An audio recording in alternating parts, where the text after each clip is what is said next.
অবশ্যই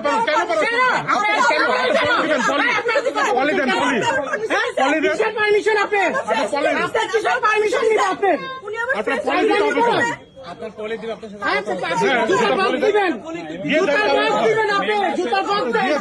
আপনি ব্যাগ লাগবে না জুতার বক্স দেন আপনি পলি দেন অন্যায় করবেন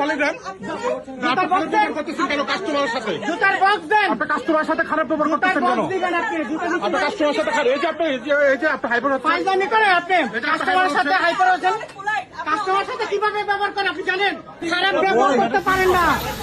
দেখলেন তো সেটা বাংলাদেশে যারা ব্র্যান্ড বলে মুখের ভুলি উড়াই ফেলতেছে একেবারে। আপনি 10 টাকার যদি ধনিয়া পাতাও নেন তাহলে আপনাকে একটা প্যাকেট দেয়, আপনাকে একটা পলিথিন দেয়, এই ধনিয়া পাতা কোথায় রাখবেন? আর ব্র্যান্ড খুঁজতে গিয়ে যখন আপনি আড়ংয়ে যাবেন, আড়ংয়ে আপনাকে একটা এক্সট্রা একটা প্যাকেট তো দিবে দূরের কথা, যে জুতা বাক্সে করে আসছে ওই বাক্সটা পর্যন্ত আপনাকে দিবে না। এবং ওই বাক্স যদি চাইতে যান আপনার উপর চড়াও হবে। এই যে এই মেয়ে যেগুলো রাখছে সেগুলোকে ট্রেনিং দেওয়া, কিন্তু এটা কিন্তু ট্রেনিং প্রাপ্ত। আরবের মধ্যে যদি পর্দাশীল কোনো মেয়ে চাকরি করতে চায় বা হিজাব পরে এরকম কোনো মেয়ে চাকরি করতে চায় তারা নিবে না।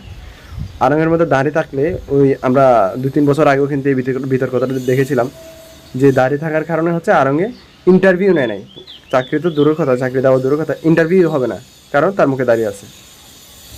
তাহলে এরকম একটা ব্র্যান্ড বাংলাদেশে দাঁড় করিয়ে দিয়েছে তারা যে ব্র্যান্ডের মাধ্যমে দাড়িকে অবজ্ঞা করে, হিজাবকে অবজ্ঞা করে, এবং এখন ফাইনালি দেখা যাচ্ছে যে জুতা কিনে নিয়ে যাচ্ছে তাকে জুতার বাক্স দূরের কথা এটা প্যাকেটে দিচ্ছে না। আরও এমনভাবে হাইপার হচ্ছে যেন এটা যেভাবে দিচ্ছে সেভাবে নিতে হবে, না হলে মায়ের চলবে, পিটা চলবে, এটার উপর শাস্তি হবে। কি একটা অবস্থা দেখেন, আপনি একটু লক্ষ্য করলে খেয়াল করতে পারবেন। কিন্তু ওই মেয়েটার পিছনে কিন্তু এখনও দেখা যাচ্ছে কতগুলা প্যাকেট আছে, আড়ংয়ের প্যাকেট একেবারে থাকের মধ্যে সুন্দর করে সাজানো আছে।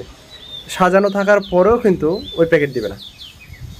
উপর থেকে নির্দেশ প্যাকেট ছাড়া তোমরা প্রোডাক্ট বিক্রি করো, প্যাকেট ছাড়াই বিক্রি করো।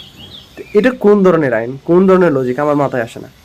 আর আপনারা যারা ওইখানে যান, সবচেয়ে দামি জিনিস হচ্ছে বেশি দাম দিয়ে জিনিস কিনতে হয় সেটা হচ্ছে আড়ংয়ে আপনি একেবারে ন্যূনতম 1000 টাকার নিচে যদি জিনিস নেন সেটা আমরা চোখে ধরবে না। আর মানুষ এত মানে আগ্রহ নিয়ে যায় কেন, কী কারণে যায়? বাংলাদেশের কাপড়ের কি অভাব পড়ছে? আড়ং থেকে নিতে হবে। জুতার অভাব পড়ছে, আড়ং থেকে জুতা নিতে হবে। যেই না আপনি দোকানে যান ওরাই জানে এই যে ক্রেতাগুলো এখানে আসে এরা হচ্ছে কি বধির, এরা হচ্ছে অন্ধ, এদেরকে যেটা দিব সেটাই খাবে। আড়ংয়ের নাম এদের ভিতরে ঢুকে গেছে, তার মানে এই আড়ং থেকে আনছে, এটা একটা ব্র্যান্ড। এখান থেকে নিলে হচ্ছে এই কাপড় পরলে হচ্ছে আমাকে সম্মান সালাম 3-4 সালাম দিবে মানুষ, আমাকে ঈদের সালামি বেশি করে দিবে, আমার গায়ে এক্সট্রা একটা পাওয়ার আসবে, এরকম আশা করে। আড়ংয়ের জামা যেহেতু একটা এক্সট্রা পাওয়ার কাজ করে তাদের ভিতরে, সেজন্য প্রতি বছর দেখবেন যে প্রত্যেকটা বছর রমজানের মধ্যে শপিং করতে গেছে এরকম অহরহ ভিডিও আড়ংয়ের সাথে ক্রেতাদের সাথে কনফ্লিক্ট, সংঘর্ষ হচ্ছে।